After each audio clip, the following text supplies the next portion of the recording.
Welcome back to Dear Katie, and this week's question is a good one. I'm so excited to share it with you because I think a lot of you can relate, but just to take care of some housekeeping items. If you have a question about social media, make sure you go over to dearkatie.leaders-online.com, submit it, and it just might be covered in upcoming video or upcoming newsletter.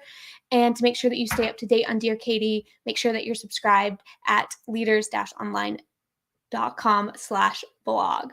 So if you're watching this live, let me know in the comments where you're tuning in from. And if you're watching on the replay, also comment where you're tuning in from. If you have any questions throughout our chat today, just drop them in as a comment and I will go over them at the end. This week's question is, what should I say on social media when I have nothing to say? I would love to participate more, create content, but I feel like I have nothing to say. Do you have any suggestions? And this question really hit home for me because I remember watching from the sidelines for years and feeling the same way. I remember feeling like I wasn't sure what to say, how I could contribute, how I could stand out. And so I wanted to address this question. And if you've ever felt this way, let me know by just dropping your favorite emoji in the comments below. Drop your favorite emoji. If you've ever felt like, I don't know what to say, or maybe it seems easy for other people, but I just don't think that I could contribute something different. If either of these feel like something you felt before, let me know by dropping your favorite emoji. So what can you do if you're in this position? So the first thing I find extremely powerful is to just shift your mindset. And you need to shift your mindset from focusing so much on you to actually focusing on them. And when you ask yourself, what kind of content does my ideal client need? It becomes a lot easier because suddenly you aren't so in this mindset of it's about me, because it's not. It's about them. So think about, what are they struggling with? What questions do they have? Where can you be that guide for them? And once you make this shift, I think instantly it's going to become so much easier. And often people forget that their experience and their knowledge isn't just the same knowledge and the same experiences that the person they're speaking to has. If we've been doing something, especially for a while, it can become like what we're doing is just common knowledge, because it is at this point to us, but it's not necessarily to your ideal client. I mean, something as simple as making sure that you set up a new bank account. That seems super obvious for us accountants that have been in this space for a while, to set up a separate bank account for our business. But for a brand new business owner, they may have no idea. And so don't forget that your knowledge and your experiences, they're extremely valuable. Now, the next thing that you can do whenever you're trying to come up with content topics is just really think about the questions that you get often, whether this is from prospects whenever you're having that initial call, or maybe it's from clients, or maybe there is some new tax law that came out and you're constantly getting questions about this. Think about what conversations you've had recently and what questions have come as a result. Go through your inbox. There are endless content ideas in there. You will never run out of content if you just dig through your inbox. Now, let's say that you're like, hey, I really want to find some inspiration. This next tip I have for you, it's one that you can immediately come up with content without even having to go through your inbox or think about conversations you've had with clients, is go look at other top content creators' content. And this is not to recreate their content, but rather look at comments that they're getting. And this is a great chance for you to see where there's a hole in the content creation that's been produced, to actually take that question and produce a piece of content about it.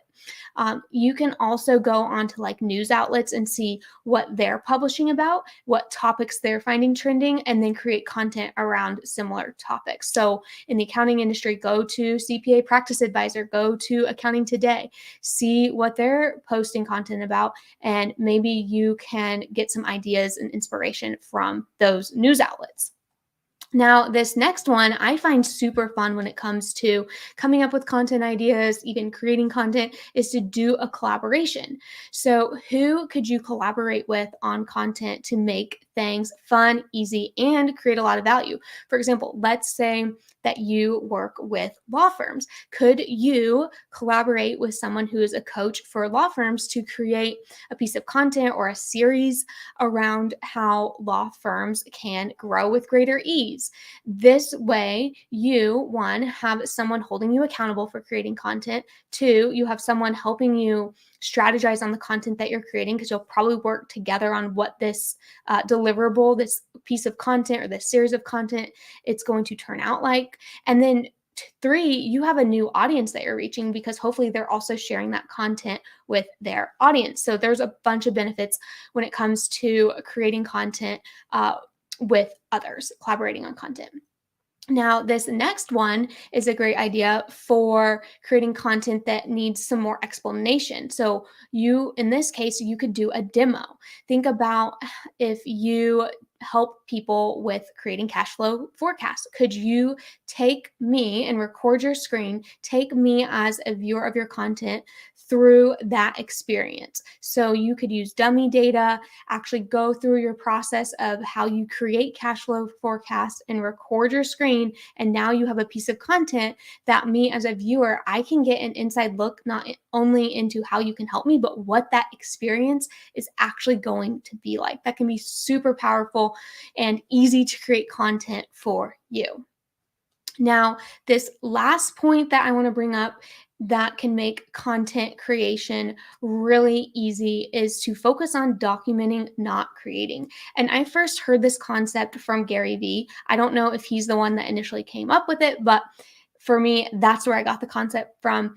And the whole idea is to, rather than think about like what content can I create, you're just documenting your life and your work as you do it, as you experience it. So, for example, could you record a client call and then strip away all of the confidential information and even just pull out pieces where you're giving advice, talking to them, that the pieces of advice that you pull out is just valuable information to your ideal client in general.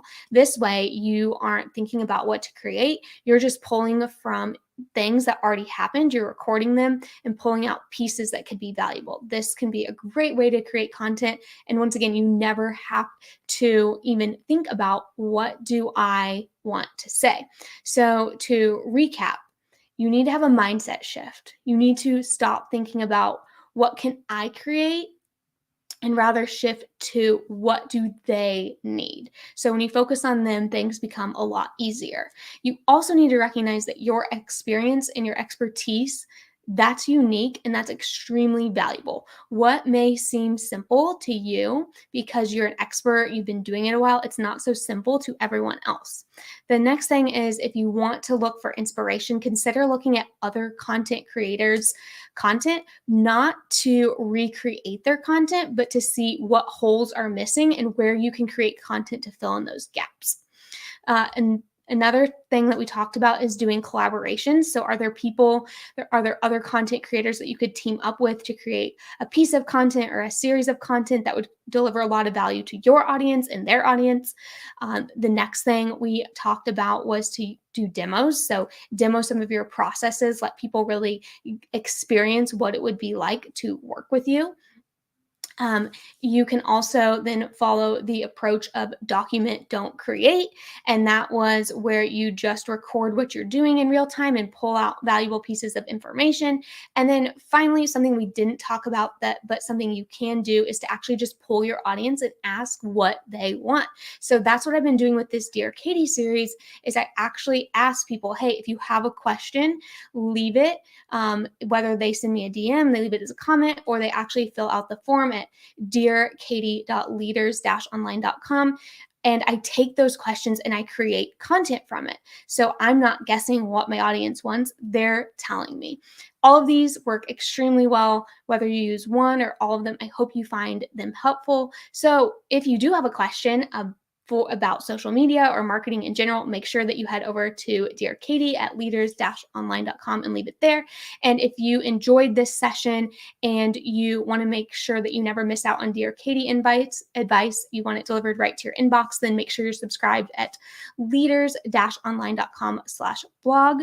So I appreciate everyone who joined in, and I will catch you in the next one.